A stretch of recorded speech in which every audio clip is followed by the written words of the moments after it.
আমার জমি না, ওই ধান কাটা। আমরা জমি নাশি করতে, জমি আপনি চাষ করছেন? না বাইন আপনি দিছেন? না সার ওষুধ আপনি দিছেন? না, তাহলে আপনার ধান হইলো করতে। আমরা মাকসুদ মিয়া অর্ডার দিতে গান দেন। মাকসুদ মিয়া অর্ডার দিছে? মাকসুদ মিয়া, মনু মিয়া, হ্যাঁ মিন্টু চেয়ারম্যান, হ্যাঁ সাদাত ফড়ারি, হ্যাঁ, ফিরোজ ডাক্তার, সবাই অর্ডার দিছে আপনার ধান কাটতো?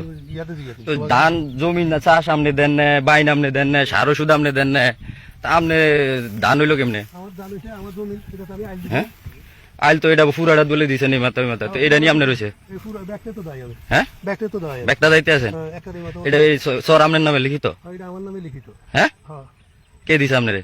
আমারে তোরে কে দিছে? হ্যাঁ, তোরে দিছে কে? আপনারে দিছে কে? আমারে দিছে, আমার ক্ষমতা আমি দিছি। হ্যাঁ, আমার ক্ষমতা আমি দিছি। তাহলে আপনি ক্ষমতা প্রয়োগ করেন? হ্যাঁ, আমি ক্ষমতা ভোগ করছি। আপনি দেশের সবচেয়ে বড় রাজনীতিবিদ, হ্যাঁ, রাজনীতি। নেতাকে উর্ফে নেতাকে মারও গেলেন। হ্যাঁ, উর্ফে, ঠিক। সোনাপুরের উপরস্থ নেতৃবৃন্দ আপনারা শুনেন, এই যে কিছু লোকের মুখের বক্তব্য, এই যে শহীদ ফাটারি শুধু এটা না, এই পুরা লেস কি 8-10টা জমি, পুরা জমি ধানগুলি লুটতরাজ করে নিয়ে যাইতেছে বিভিন্ন জায়গা থেকে ক্যাডার বাইনে। এই যে উনি হয়েছেন এই শহীদ ফাটারি, হ্যাঁ, কেডা কে? আপনারা